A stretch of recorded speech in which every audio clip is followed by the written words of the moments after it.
episode 5.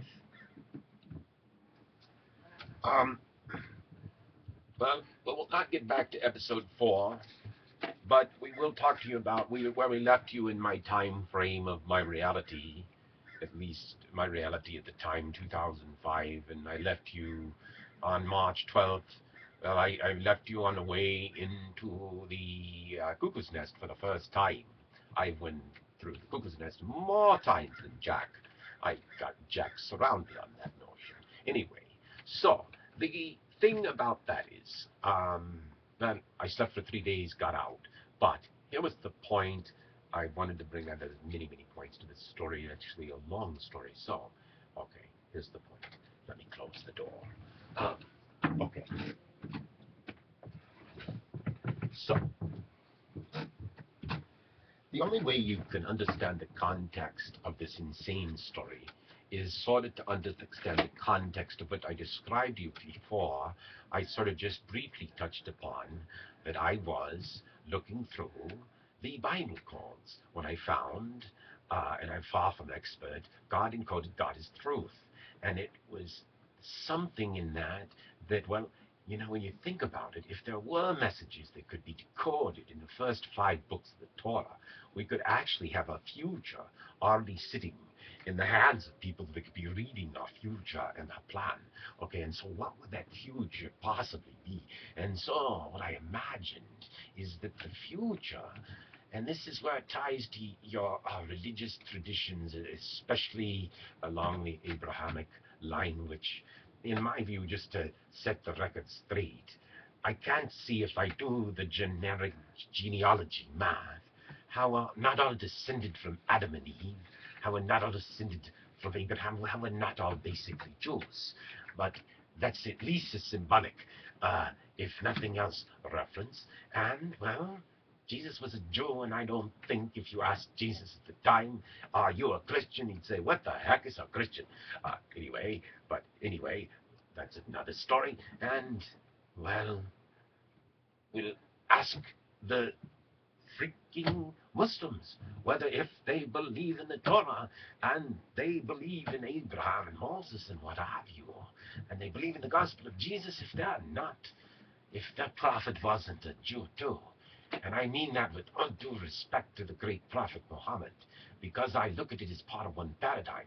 But just imagine that instead of the notion that we would be saved by divine intervention, imagine the notion that our divine intervention is already in the books.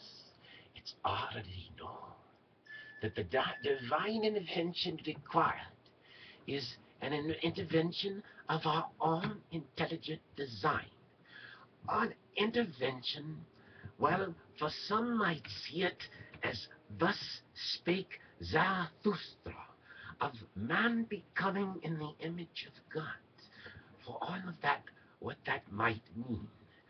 Because the combination of man and our power, we will be creating something new in the future.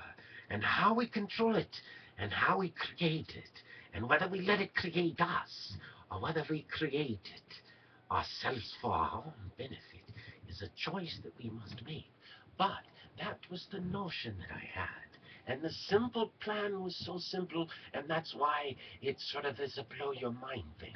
Because if it is possible to create peace on earth, and creating peace on earth creates so much more value, and create a monetary global economic system with one global currency that eliminates corruption because it's directly connected to the people, a global bank. And, well, imagine disintermediating all the corrupt powers and practices. Well, that might be hard to imagine, but if we put our heads together and our technologies that we know we have available together, and we put our capital together, and we restructured our global enterprise. See, not the little slow steps, but like take 100 years progress in 7 years. That's right, 99 years in 7. 1 year 90, whatever those numbers are, advance the rate of change and will advance the state of prosperity for humanity. And, well, you can sort of do the math on that. So, why must it get biblical?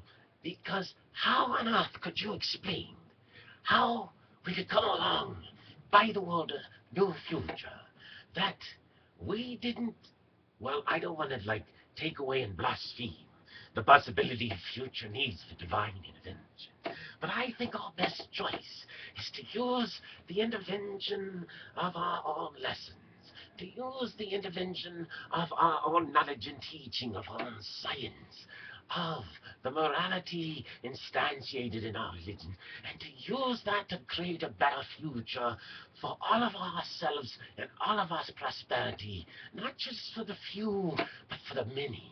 And we will find that what's good for the many is good for the few. Now here's where I might just let's expand on these biblical paradigms. And well, so it was sort of interesting because I asked some kids when I came out on the Ides of March 2005 what the value of California was. But I asked them, what do you do when you're Bill Gates rich? And Bill had already tipped away his hand. He took his many, many billions, said, I'll keep $1 billion for the kids, and then I'll pay it forward with the rest of it. And then he got his friend Buffett to do the same. But there's many like-minded billionaires, and they would easily direct their capital better if we monopolized charity and directed it to building humanitarian enterprises that were better delivering technologies and better delivering advancement of prosperity and lifestyles of at least the well-fed around the world. And so, well, you'll find that it can't be done with just the rich, but it needs the power of nations, because actually when you do the math, a lot of it is still controlled and owned by what were communist nations. But let's get down to the point. Okay, I talked about Iran, but see, what she had was a limited going struck vision. But Atlas would never shrug, and the smart Atlases, all the time with an internet, would get their mind together and would say, what if we put our capital together? What if we put our enterprises together? What if we put our intellectual property together? What if we built our best roadmaps without worrying about who had what patent and what have you? Because we're advancing technology for the state of all mankind. And well, we could build things for the rich at such a pace that within a year, something we build that might be only available to a billionaire could start to become a billionaire available to the middle class. And then another 2 years or 5 available to the poorest on earth, because technology, well, it's just mind. It's just cold and sand. And lots of machines and a few little jobs. But, well, there's lots of things that we could do to improve our world better by process change too, by eliminating governments and creating one enterprise of us. But see, here's the question. You see, in Ayn Rand's vision that, well, anointed the greatness of individuality, which you must never lose. But she looked at the people who couldn't take care of themselves as moochers. Now, there were also moochers in the political system that she recognized, or the moochers of ideas, and those will always be moochers. But she looked at those who couldn't take care of themselves sort of as moochers, or at least somebody calls it that. But the thing is, what do you do with the people? I mean, one could argue that you just go back to the Nazi days, and what you don't need, you eliminate those people, and you're better off with fewer people. But the economics don't work with that, because your economy shrinks. Because an economy is built on consumption. The only thing, well, the only value of investment is to be able to create, well, you invest in a future of more consumption, more value. We can't create more consumption. We can't grow our prosperity. And so, if you don't recognize that we must start with consumers, that we must start at the bottom, if we created a world and provided to those people across the world who live on less than $2 a day, and said, listen, we're going to put every day $2 of stock in the future of Earth into your bank account, but you can't cash it. It's going to create dividends for you. But this stock in the future of Earth will create dividends in your account. And, well, could we afford $2 a day for those half the world's billions? Well, that's a simple math question, but actually, with a bank, and you could ask, that's why I put Alan Greenspan in charge of your business bills. I hope you could figure it out, or he figured it out then, or he's still around when he's asked the question. If we had our own bank, backed by all the golden backed by all the reserves of oil and coal, and backed by the resources of the earth. Because see, here's the problem. As soon as you grow prosperity by recreating our economic system, advancing trade, advancing an economic system by a flow of wealth that you've never imagined, as soon as you do that, you will put stress on the cost of the resources, which means sort of what you call inflation. However, if the bank of our enterprise already owns the resources, then as the value of those resources that are in our bank go up, well, the value of our currency goes up. So the value of this, like inflation, gets balanced off. But the point is that if there is inflation, we make profits on that, and it goes back to our bank. And the point is, we have to buy the world first for the people, because it wouldn't be just for the rich to buy the world for themselves and say, well, you could pay off the people, but see, we got to pay off the people well, because the thing you'll find is when the people do well, the people at the top get way richer.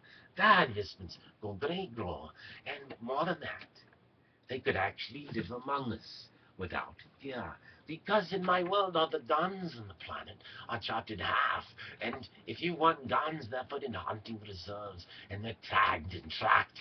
And, well, we wouldn't have danger because our rich and famous would be our best assets. We couldn't allow anyone to die. We couldn't. See, now all of a sudden, we are angels, and our stars become atlases and angels of all kinds of dimensions. And, well, we must protect the stars from the top to the bottom. And we will see the sanctity of the message. That to kill an innocent person, to kill a single innocent person, is as if you killed all mankind. How can anybody conduct any war?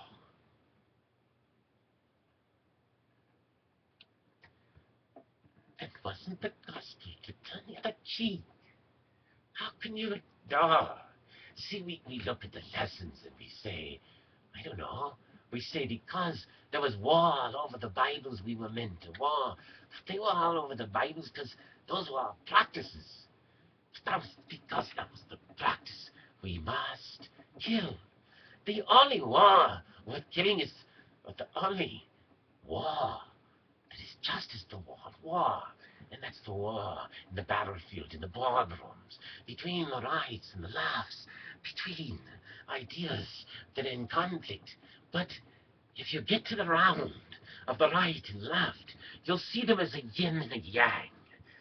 They can't survive without each other. The top would destroy itself if it continues to gather wealth at the top of the pyramid, because the pyramid will collapse upon itself.